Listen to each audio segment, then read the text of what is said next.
Okay, so what if this bearing is subjecting to the combined axial and radial loads? So previously we already know for this ball bearing or deep groove bearing, uh, the radial load is dominate its life. Okay, right? So in the case if this bearing is subjecting to the combination loading, so how should we evaluate its life? Okay, so first we have to take into account the equivalent load. Okay, equivalent load and the rotating vector. I'm going to explain what this vector is. Okay, and the basic static loading C naught. Okay, and the C naught is defined as the static loading to make the bearing fail. Okay, and the basic dynamic loading, the C10, and so on. Right? So we already know the loading, the radial load Fr, right? And whose life, okay, either can be in the revolution or in hours, right? And we figure out what is the C10 is, which is the catalog load rating. Okay, catalog load rating, and we can base on the C10 to select what type of the bearing that we need, right? Okay, and this bearing selection is based on the Fe. The Fe is the equilibrium force, equilibrium load. Okay, equilibrium load. Okay, so therefore the reliability is also based on the Fe. Okay, it's also based on the Fe. And this Fe is a combination loading, including thrust or axial load Fa and the radial load Fr. Okay, Fr. And remember that Fe not equal to Fa plus Fr is also not equal to the square root of the Fa square plus the Fr square. Okay. Okay. Therefore, what I have to say is the Fa is not the real load. It's not the real load. Okay. Okay. And the rotation vector V is defined as the if the V equals to 1, represents the inner ring rotating.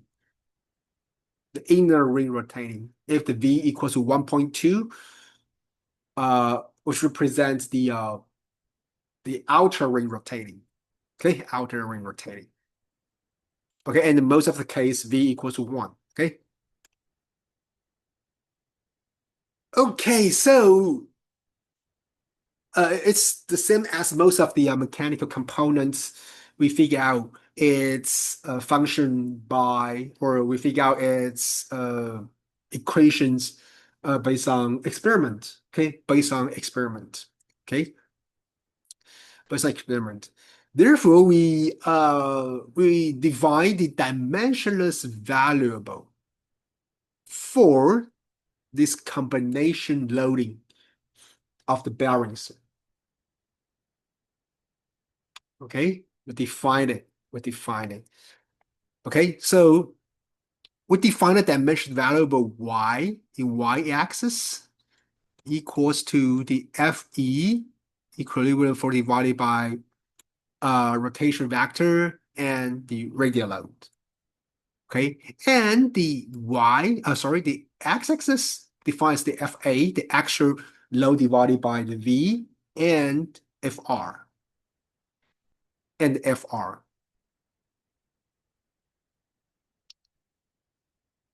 Okay. Okay, and then we can collect those experimental data. Okay, and collect those data points. And collect those data points experimentally and collect those data points.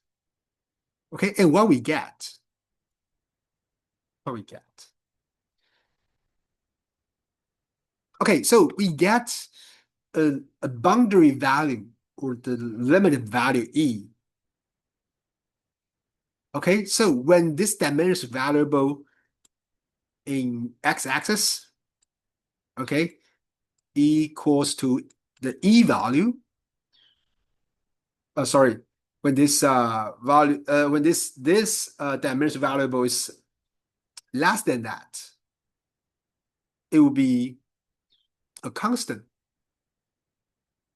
It will be a constant. The y value equals to a constant. And when this x value is greater than E, it will be a linear function. It will be a linear function. Okay?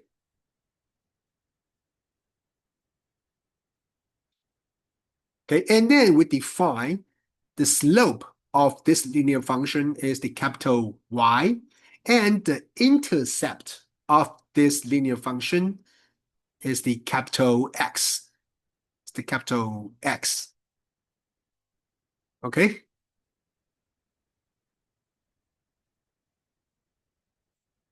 Okay.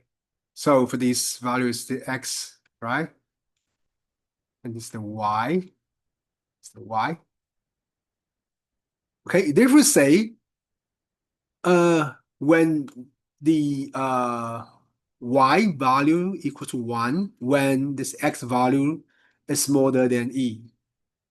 Right? So when this X value is greater than E and Y is a linear function, right? It's a linear function. And we can define the linear function as 1 equals to mx plus b, right? Therefore, the Y represents m, which is the slope.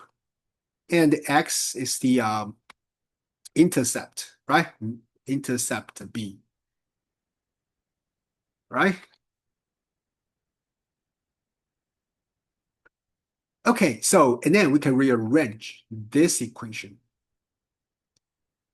to extract the FE, the equilibrium load, right? Okay, therefore the FE equals to X, capital X times the rotation vector times FR plus Y times the FA, the actual load. Okay, so when this X value equals to 1, the Y equals to 0. Okay, and for the ball bearing, the X value equal to 0.56, the Y value will be a function of FA, the actual force divided by C naught, the static load, okay, the static load, the basic static load. Okay, and this X and Y can be found in the textbook or the handbook. Okay, and which defined as the equilibrium radial load vector. Okay, radial load vector.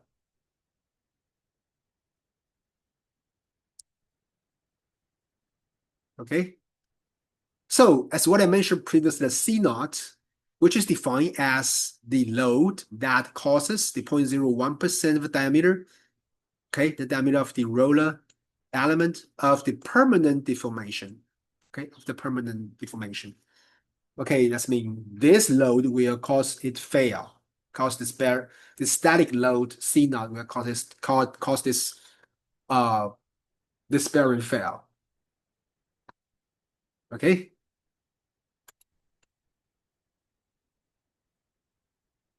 Okay, so let's see what's the process to figure out the equilibrium force. Okay.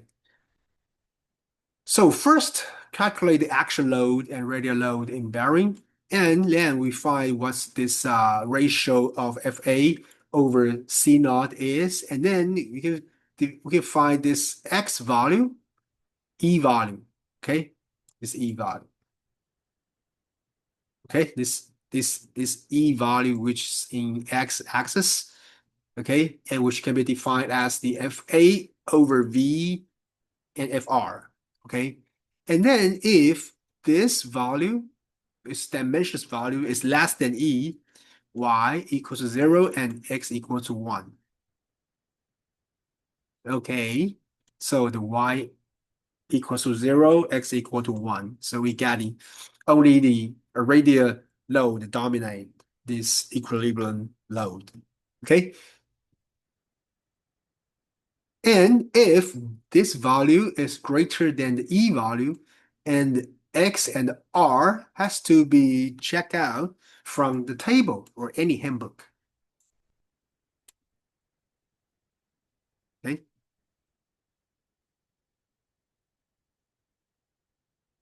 Okay, so I can have a small summarize here. So this is what we get from experiment, right? And then we define the slope as the y and the intercept as the x.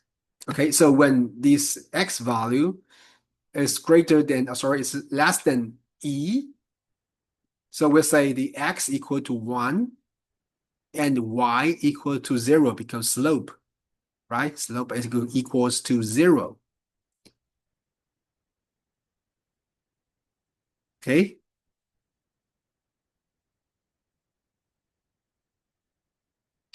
And this x value, okay, if it's greater than the E value, if this x value is greater than E, the thrust, or we say the actual force, cannot be negligible. Okay, if this value is less than E, okay, that's mean low value for the actual force. Okay, okay, and which means the small thrust can be negligible. Okay, and which is not equal to a function of FA. Okay, FA.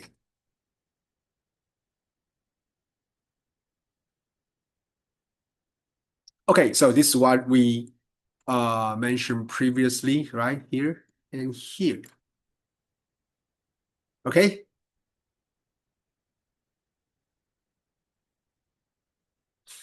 Okay, so there are some special cases for the self-aligning bearing. So I have to mention this in the I think first course, right? So there are two balls trays, right?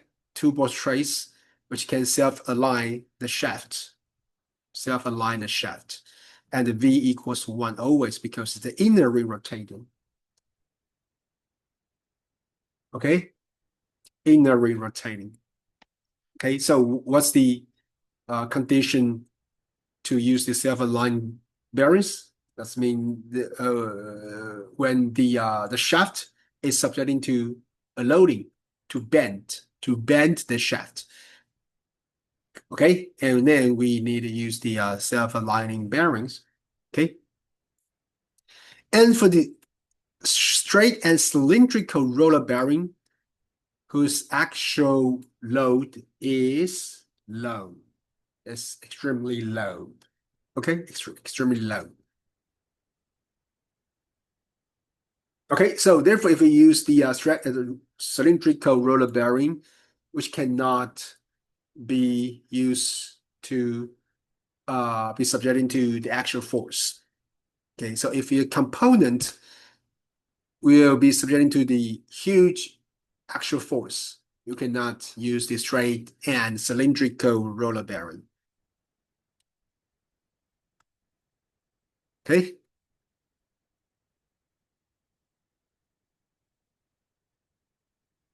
Okay, so one example. For the ball bearing, angular contact, C naught, 4,500 pounds. That means this will fail the bearing with plastic or permanent deformation. Okay, and the C10, the load rating or rating load, C10, 8,000 pounds. And the L10 is 10 to 6. And what's the life in time when this actual load is 380 pounds? The radial load is the 475 pound and n equals 680 RPM. Okay, so we can go back to this relation, right? rating force, rating life, right?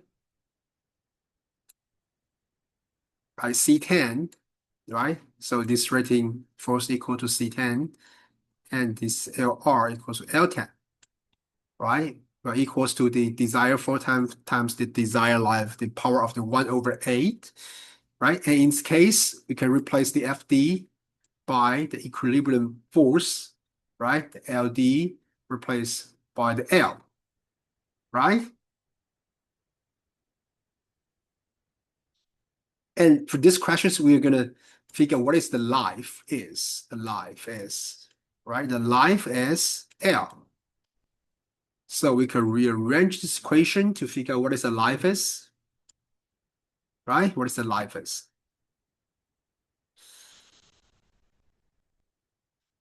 Okay, so life in number of cycles equals to RPM times life in time equal to L equals to C10 over FE power of A times L10.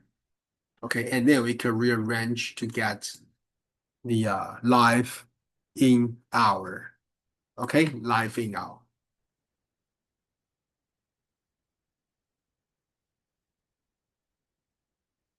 Okay, and FE, what is FE? Equilibrium force, right? Equilibrium force, we can figure out what is the what's the equilibrium force is. Hold on. What's the equilibrium forces?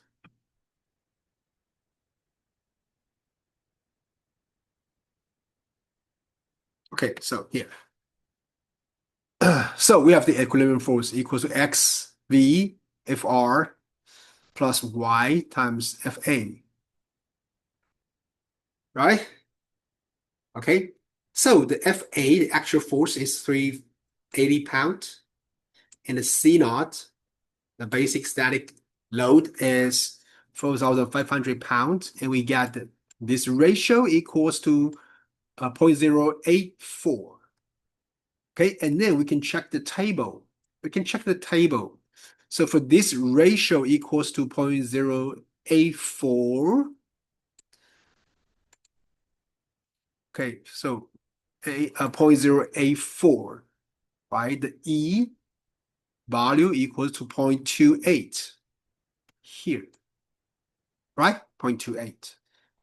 And we find the value of the FA over V over N FR, right?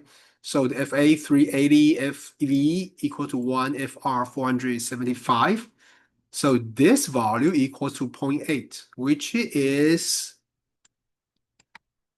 greater than the E value, right? Greater than the E value. So greater than E value here. So we check this column. So we can find the capital X equals to 0.56 and the capital Y equals to 0.55.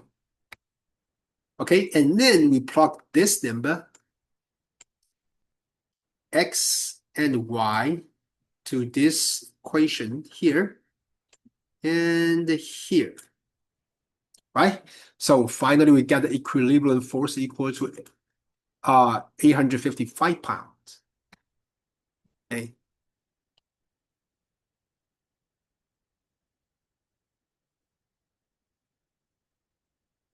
Okay.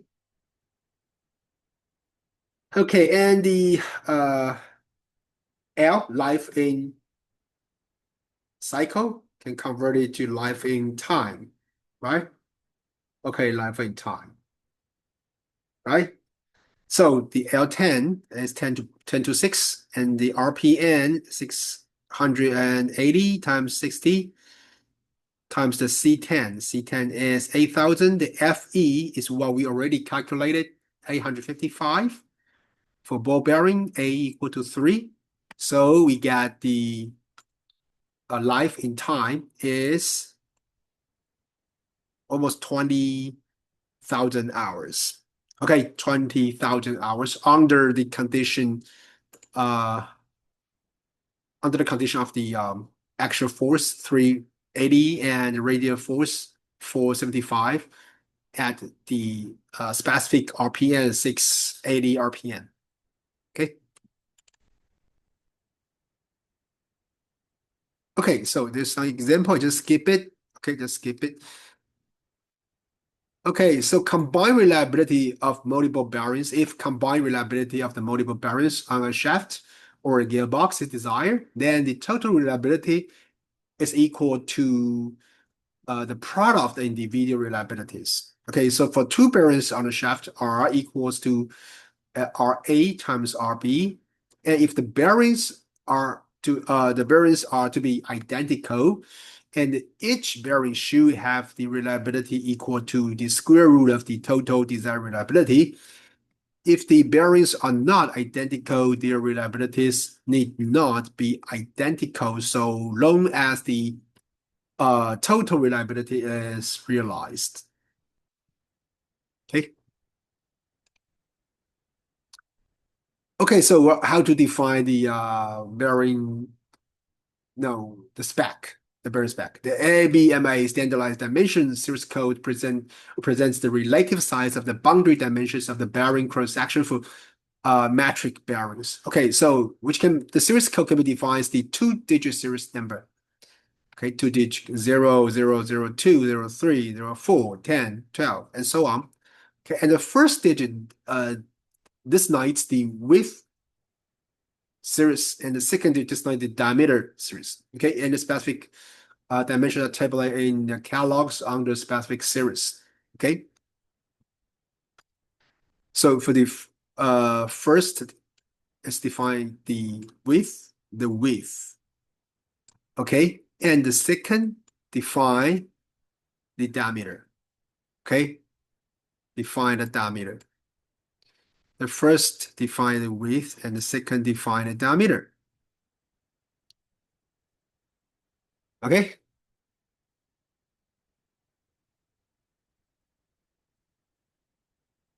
So it's the 0, 1, 2, and 3, which represents the first digit. Okay, and the 0, 1, 2, 3, 4. Okay, we defined by the second digit. Okay, defined by the second digit. Okay, and the ball is the inner, okay, the inner ring diameter. Okay, inner ring. Okay, inner ring diameter.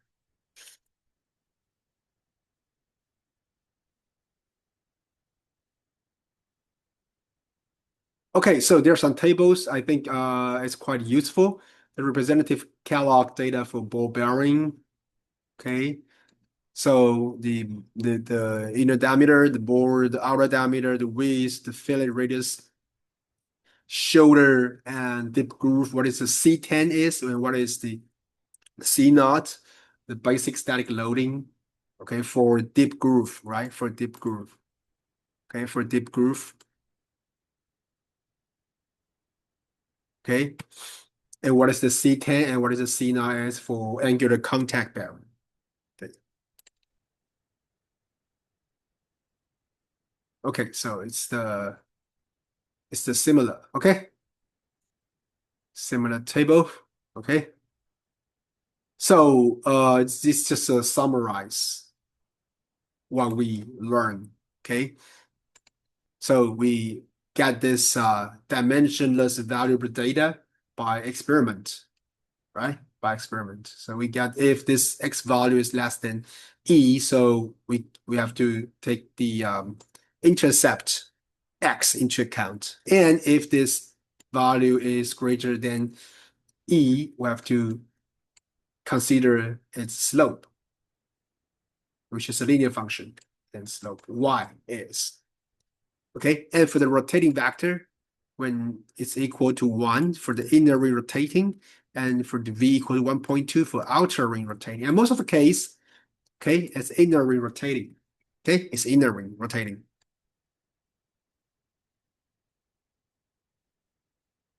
Okay, so we already know this.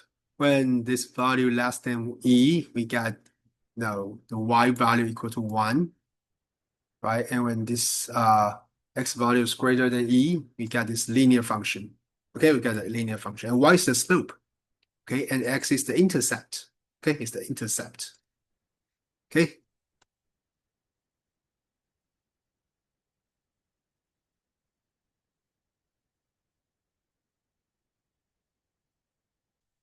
Okay, so when this combination force applied to a bearing, right, we can use this value, x value, whether it's greater or smaller than e, to define its equilibrium force. Okay, and this x and y vector depends on the geometry and construction of the specific bearing. Okay.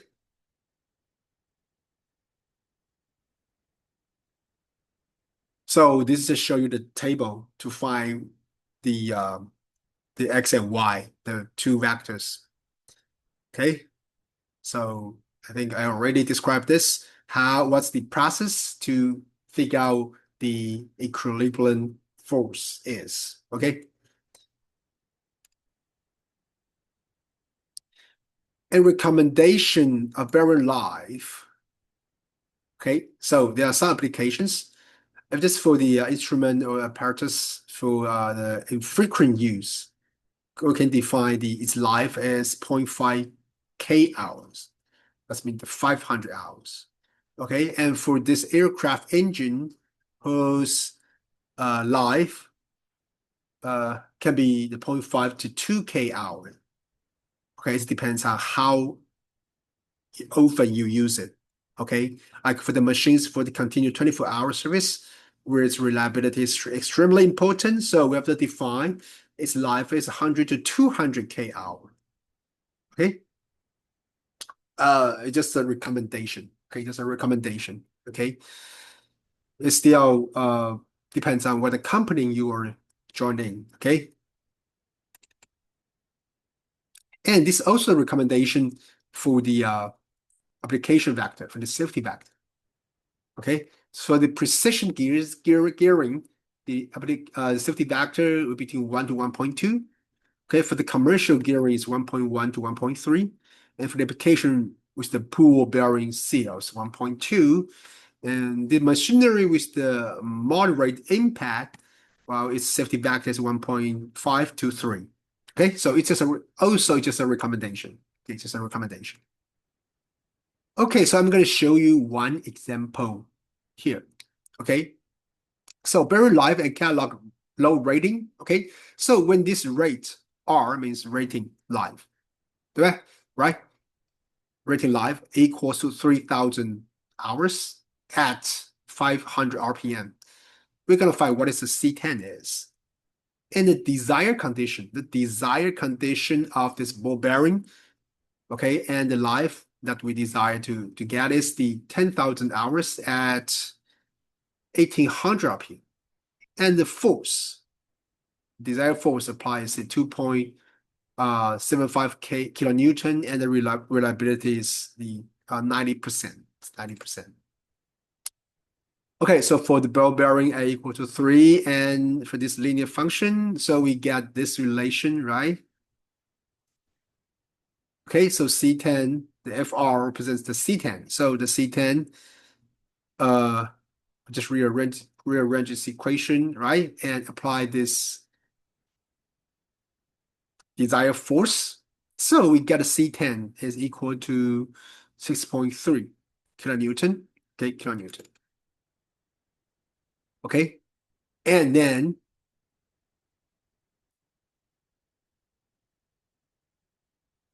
we just figure out what is the desire. We can convert this desired life. Okay, desired life.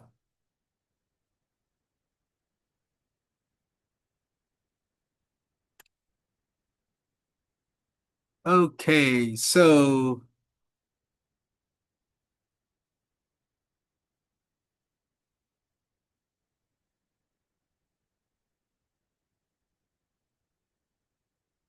yeah. So for the second examples here, we have the deep groove bearing, and this is what the desired condition is. And for the manufacturer information, the load rating sorry, the rating life is 10 to 6. And what is the C10 is? If we use this condition to choose the bearing, and what is the desired life is? Okay, what is this desired life? So in this case, the questions ask, we have to apply a safety factor. Oh, okay, we have to apply a safety factor.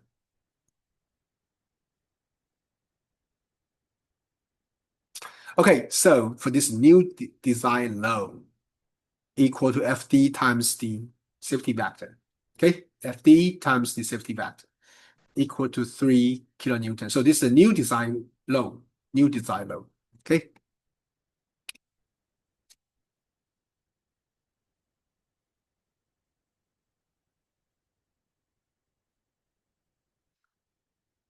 Okay, so we can find the C10, right? The C10 is the new desire, right? New desire load right here, right? Right here. Okay. So we find the life in hour, right? Life in the RPM, sorry, life in RPM. So we have the 25,000 hour times the 350 RPM times 60 divided by the LR, 10 to power of 6.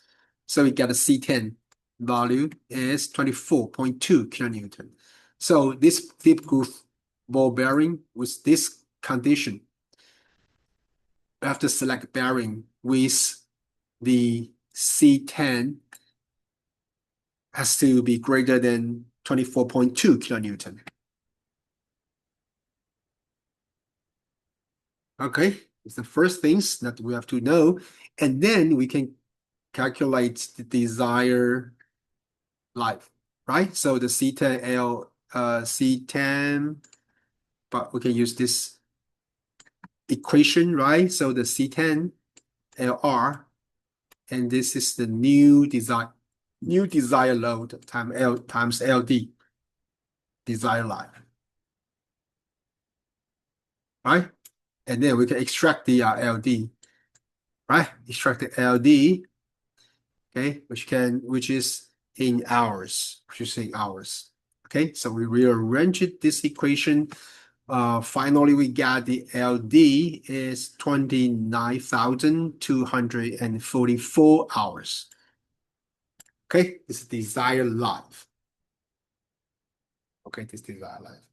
Okay, so originally we desired its life is 24,000. And when we select the C10, and then we recalculate the desired life, which is become longer, right? It's become compared with the 25,000. That means it can be used a longer time. Okay, longer time.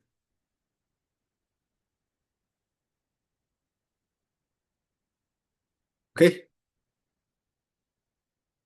So the C10, we can recalculate the C10 and the bearing life, desired bearing life here. So let's check the table.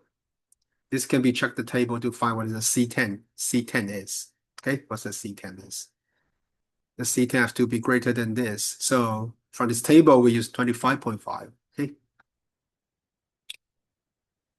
Okay, so this is what we get previously, right? So we can check the table, 25.5, because what we calculated is 24.2, right? 24.2.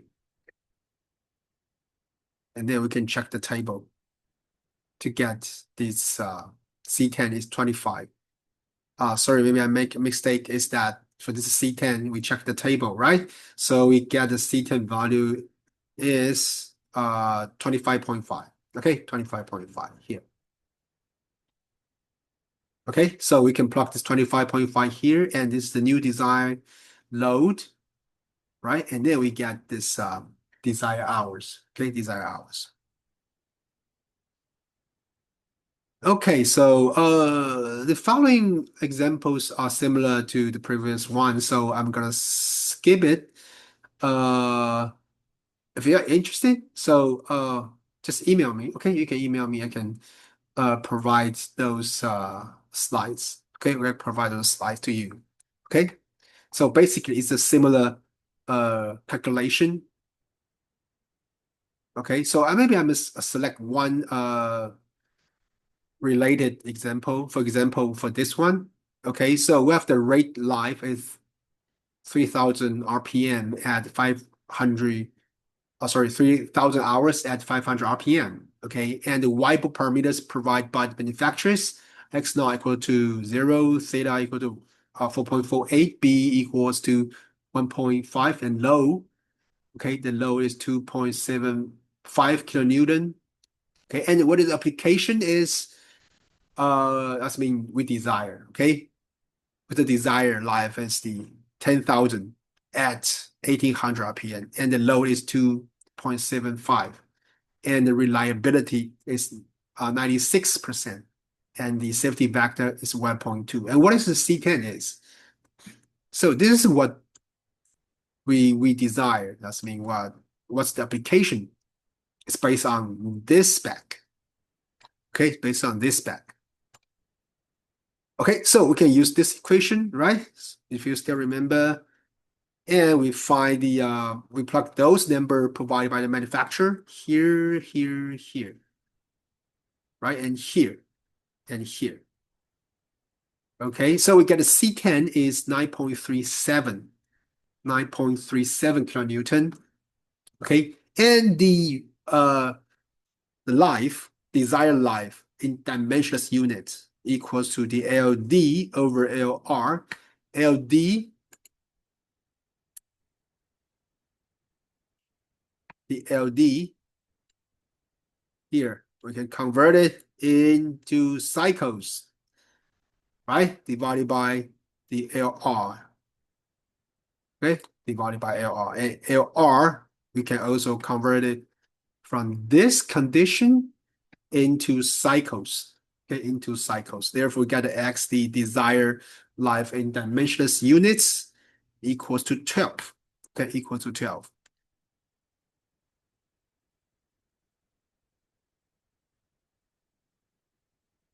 Okay, and for these questions, okay, so we have the 02 series single row deep groove ball bearings, okay, with the 65 millimeter ball, and which have to subject to actual force 3K Newton, and the radial load is 7K Newton, and the RPM is 500. Okay, RPM, the outer ring rotation. Okay, what is the equilibrium force is? Okay, so in this case, it's the deep groove with the 02 series, and this ball millimeter is 65.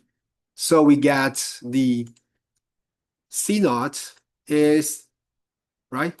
The C naught is the 34. Okay, the basic static loading. Okay, and the C10 is 55.9. Okay. Okay, so we get the C naught is 34, and then we find the ratio of the FA divided by C naught. Okay, it's equal to 0.088.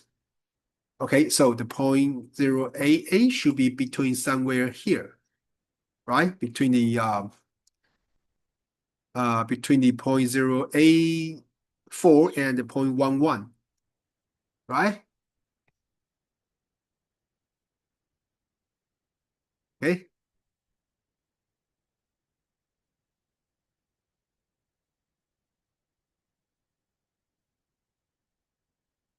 Okay, so we get the E value. Okay, we can check the table and get the E value.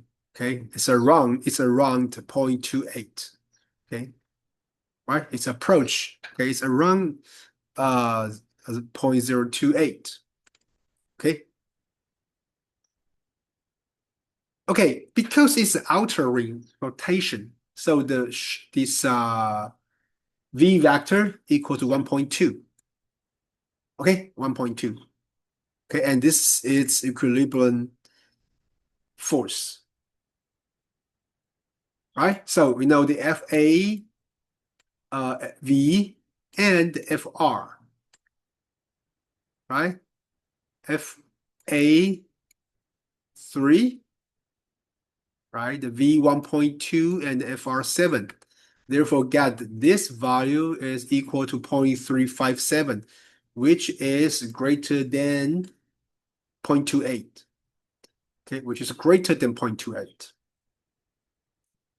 Okay, therefore, this linear function we have to take into account. And this intercept also has to be taken into account, right?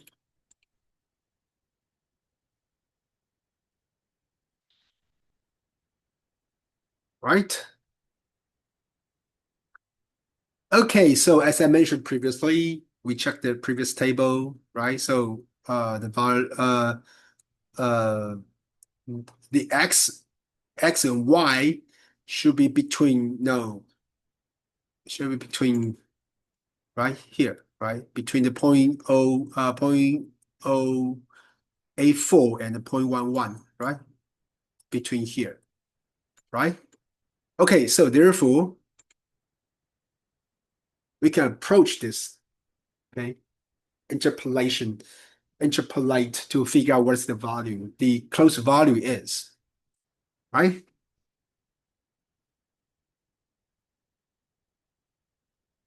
Okay, so we find this ratio.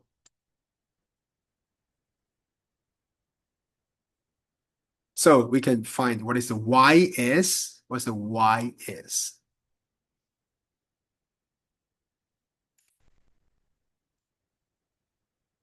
What is the y value is between here, right? Between here. Between 1.5 and 1.45. Right? Okay, so we can approach to the y value is equals to 1.53. Okay, 1.53. Oops. And then we can find the equilibrium force equals to the x, right? The 0.56 from here, right? The x, 0.56. And the y value is somewhere in between, right? Which is 1.53. So x equals to 0.56 and y equals to 1.53. Okay, so and then let's go back to here. So we can plug this number x and y. So finally we got the equilibrium force applied to this bearing, 02 series bearing, is 9.29 kilonewton. Okay, 9.29 kilonewton. Okay, so this course will stop here. Okay, so for the next, we are gonna introduce the other different application for the taper roller bearing. Okay, taper roller bearing. Okay, so before that, what we discussed all the previous course, we are focusing on the ball bearing. Okay, we are focusing on the ball bearing. Okay.